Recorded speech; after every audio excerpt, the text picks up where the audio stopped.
Praise the lord. ప్రభువు నామమునకు స్తోత్రములు కలుగునుగాక. ఈరోజు పాఠ్యాంశము నిర్గమాకాండము 33వ అధ్యాయము 14వ వచనములో నుండి ధ్యానించుకుందాము. నా సన్నిధి నీకు తోడుగా వచ్చును, నేను నీకు విశ్రాంతి కలుగచేతును. ఆమెన్. ప్రభు అయిన క్రీస్తు వారు వాగ్దానము చేసి ఉన్నారు, దేవుని సన్నిధి, నా సన్నిధి నీతో వచ్చునుగాక అని చెప్పుచున్నాడు. దేవుని సన్నిధి ఎలా ఉంటుంది? మనము ఎక్కడికి వెళ్ళినను ఆయన మనతో ఉండుటే దేవుని సన్నిధి. మనము ఎక్కడికి వెళ్ళినను, కూర్చున్నను, పడుకున్నను, దేవుని స్తుతించుటే, ఆరాధించుటే దేవుని సన్నిధి. మనము ఏ ప్రయాణములో ఉన్నను, ఏ స్థితిలో ఉన్నను, దేవుని కలిగి ఉండుట, దేవుని స్మరణ చేయుటే దేవుని సన్నిధి.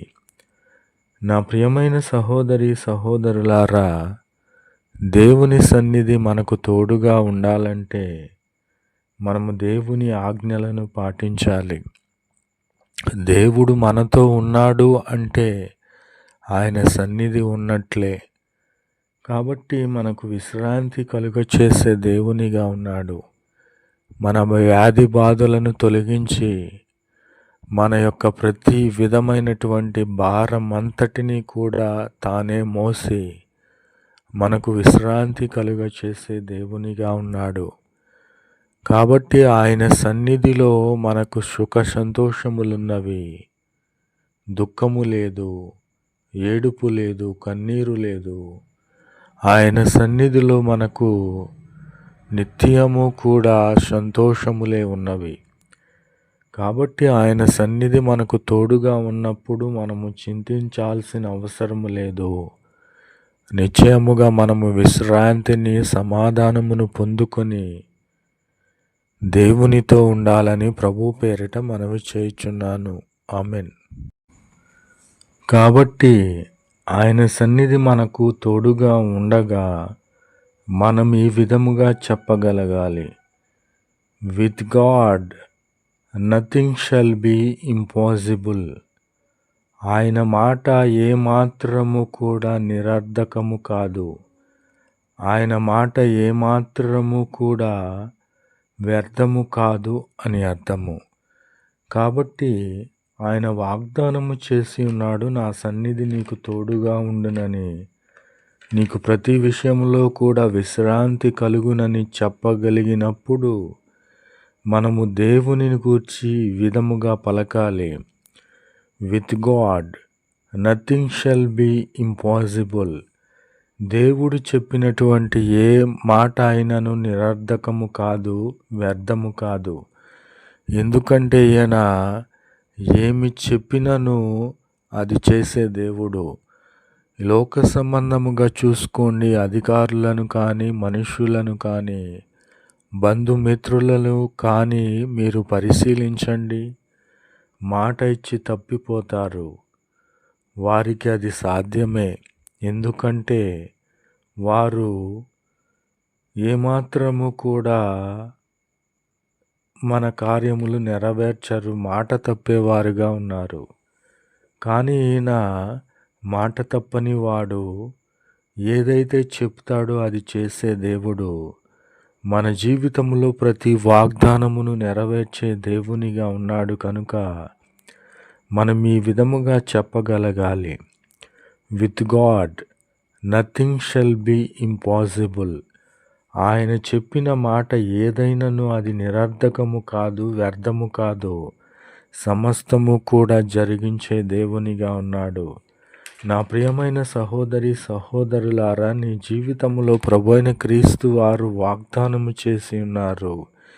ఈ కార్యము ఎందుకు జరగడం లేదని నీవు చింతిస్తున్నావేమో. ఆయన సన్నిధికి నీవు దూరముగా ఉన్న ఎడలా నీ కార్యము ఆలస్యమవుచున్నది. కనుక ఆయన సన్నిధి నీకు తోడుగా ఉండాలి. ఆయన సన్నిధిలో నీ ఉండాలని అప్పుడే మనము చెప్పగలము, with god nothing shall be impossible. దేవుడు చెప్పిన ఏ మాట అయినను నిరర్ధకము కాదని మనము చెప్పగలగాలి. ఆమేన్. కాబట్టి నా ప్రియమైన సహోదరి సహోదరులారా, మన దేవుడైన యెహోవా మనకు మేలు కలుగునట్లు మనలను వర్ధిల్ల చేయును. నా ప్రియమైన సహోదరి సహోదరులారా, ఆలోచన చేయండి. ఈ లోక సంబంధంగా మనము ఎందరినో పూజిస్తూ ఉంటాము. అవి నిరర్ధకమే, అవి మేలు చేసేవి కావు. ధనమును పూజిస్తాము, విగ్రహారాధన చేస్తాము, ప్రార్థనను మానివేసి పాపము వెంబడి పడతాము. అవి మనకు మేలుకరమైనవి కాదు. మేలుకరమైనవి ఏదంటే, మనలను వర్ధిల్ల చేసేది ఏదంటే అది దేవుని మాటలే. దేవుడై ఉన్నాడు. నా ప్రియమైన సహోదరి సహోదరులారా, ఆలోచన చేయండి. మనము ఎప్పుడైతే దేవుని నమ్ముకొని ఉన్నామో ఆయన మేలు కలిగించే దేవుడు, మనలను అంతకంతకు వర్ధిల్ల చేసే దేవుడు. నేను దేవుని చేత ఆశీర్వదించబడ్డాను. నేను దేవుని చేత ఆత్మను పొందుకున్నాను. నేను అన్య భాషలతో మాట్లాడగలుగుచున్నాను. నేను దేవుని కృపలతో నింపబడి ఉన్నాను. నేను సైతానును పారద్రోలి ఉన్నాను. నేను అన్య భాషలకు అర్థము చెప్పగలుగుచున్నాను అని నీవు చెప్పగలిగిన నాడు నీకు మేలు చేసే దేవునిగా ఉన్నాడు. నిన్ను వర్ధిల్ల చేసే దేవునిగా ఉన్నాడు.